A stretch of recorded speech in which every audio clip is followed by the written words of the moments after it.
Oke, Assalamualaikum warahmatullahi wabarakatuh. Perkenalkan, nama saya Muhammad Mahdi. Saya mahasiswa di kelas Pembangunan Pertanian 2023 oleh dosen Bapak Gilang Prakusuma. Di sini saya akan mereview sebuah video dengan judul Samin versus Semen.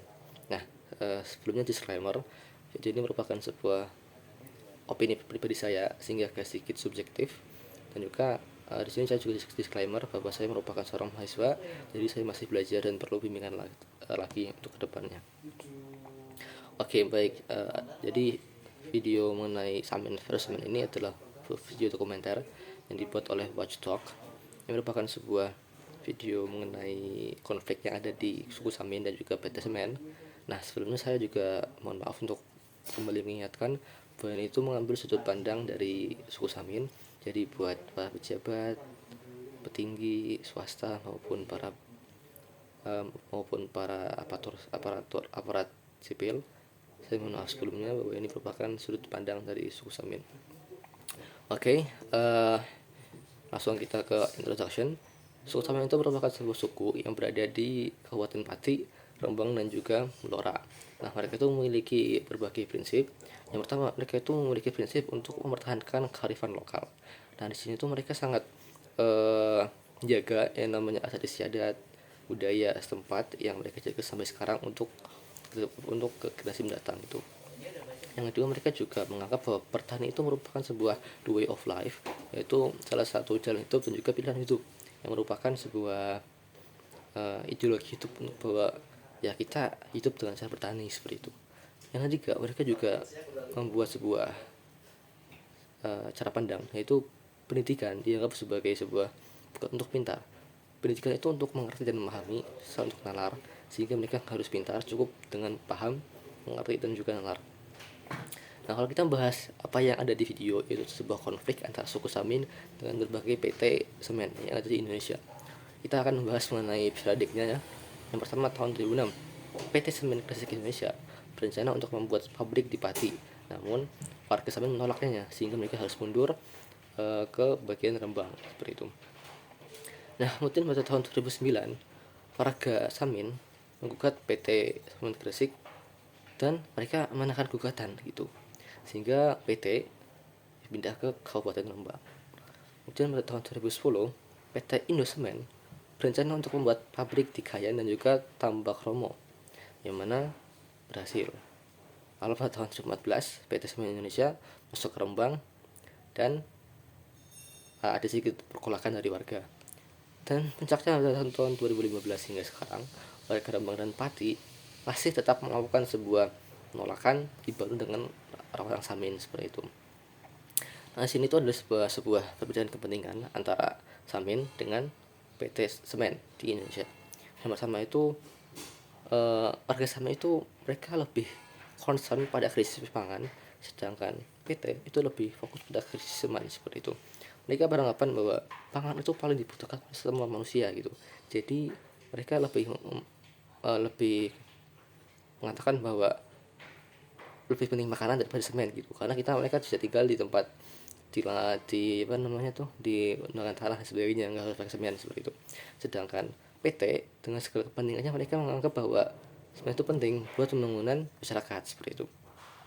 Yang kedua itu ada lumbung pangan versus lumbung semen. Di sini tuh ada hal yang menarik di mana Samin itu mengatakan bahwa sebagai suku yang memiliki salah satu lahan pertanian yang terbesar, itu merupakan sebuah lumbung pangan lah yang besar gitu. Apabila ada diganti oleh semen, maka itu tanah nggak bisa dipakai lagi untuk pertanian, sehingga akan kehilangan banyak sekali lumbung padi atau lumbung tani pangan di Indonesia seperti itu. Nah, sedangkan PT itu PT Semen itu beranggapan bahwa ya, lumbung semen itu merupakan sebuah sumber daya alam yang harus dimanfaatkan untuk kepentingan bersama, untuk membangun papan bagi masyarakat Indonesia seperti itu. Yang ketiga adalah dari kesejahteraan seperti itu, yang pada saat dikatakan di pengadilan dan juga negosiasi dengan publik atau masyarakat Samin, dikatakan bahwa PT itu memberikan sebuah argumen bahwa kalau kalian jual tanah ini, kalian akan mendapatkan peningkatan kesejahteraan seperti itu. Nah, yang mana itu mereka itu warga Samin itu berkata seperti ini, kita itu nggak perlu tambahan uang ataupun tambahan dan kita sudah sejahtera dengan tani kita, dengan ternak kita.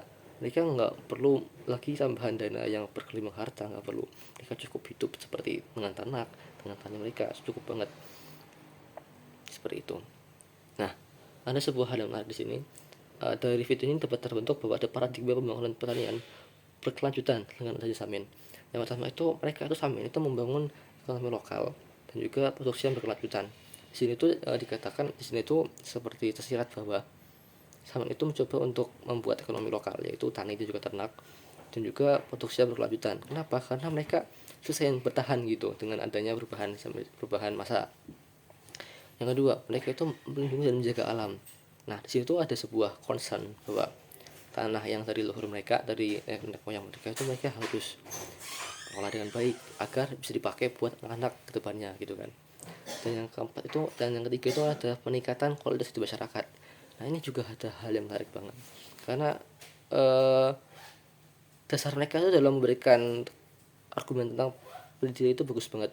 Pendidikan itu memahami, mengerti, dan juga nalar gitu. Jadi bukan pintar, itu hal yang sangat aku nggak belak belakang, cuma ini hal yang menarik karena mereka tahu dasarnya apa gitu. Yang mana cukup memahami, cukup mengerti, cukup nalar, sehingga nggak bisa dibodohi oleh orang gitu. Yang keempat, mereka itu memikirkan generasi mendatang. Di sini juga ada hal yang menarik, di mana mereka itu mengatakan bahwa kalau misalnya kita menjual tanah mereka gitu, oke lah, buat sekarang mereka ada uang, buat kedepannya bagaimana buat anak mereka, apa penghasilan yang mereka bisa peroleh gitu. Karena mereka mengatakan bahwa lahan ini ya buat anak-anak kita kedepannya. Misalnya kita sudah nggak ada, lahannya akan diwariskan buat anak-anak kita, buat menghidupi kehidupan mereka seperti itu. Nah, dari hari itu dapat banyak sekali pergolakan ya antara Samin dengan PT, di mana ada berbeda kepentingan lah, dengan Samin yang ingin mempertahankan lahan mereka untuk kepentingan sustainability kearifan lokal, di mana lumbung pangan menjadi hal yang penting di sini. Di sisi lain juga PT Samin dengan segala kepentingannya yang menyangkut mungkin menyangkut hidup papan banyak orang gitu kan. Jadi kita tahu Samin itu kan sebuah relatif penting lah buat pembangunan atau buat papan di Indonesia gitu. Hal yang saya adalah gini, hal yang saya itu kenapa pergolakan itu terjadi seolah-olah nggak memberikan jalan tengah ini. Oke lah, saya kemudian masuk ke bagian saran untuk pemerintah, PT dan juga Samin. Kenapa?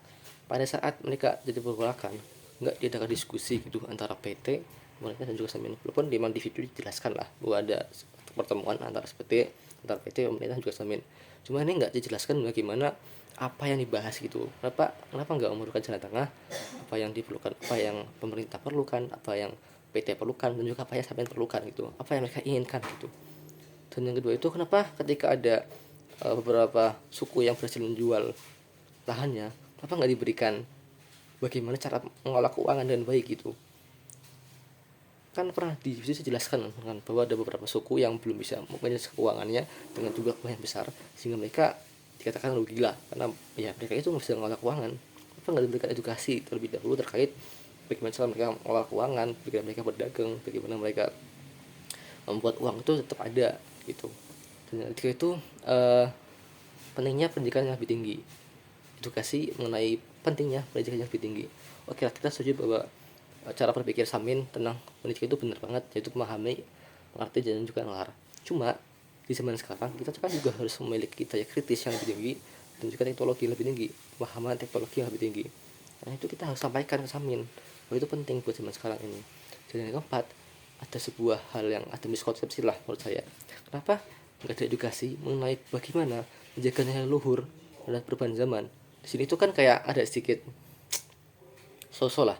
Kenapa kita sebagai kita atau pemerintah ataupun PT nggak menyampaikan, oh di zaman sekarang itu kalian kalau misalnya mau menjaganya luhur tuh harus beriin kok, bisa dengan cara yang lain gitu. Itu yang saya sayangkan saja itu. Mungkin sekian dari saya, kurang lebihnya mohon maaf. Terima kasih. Wassalamualaikum warahmatullahi wabarakatuh.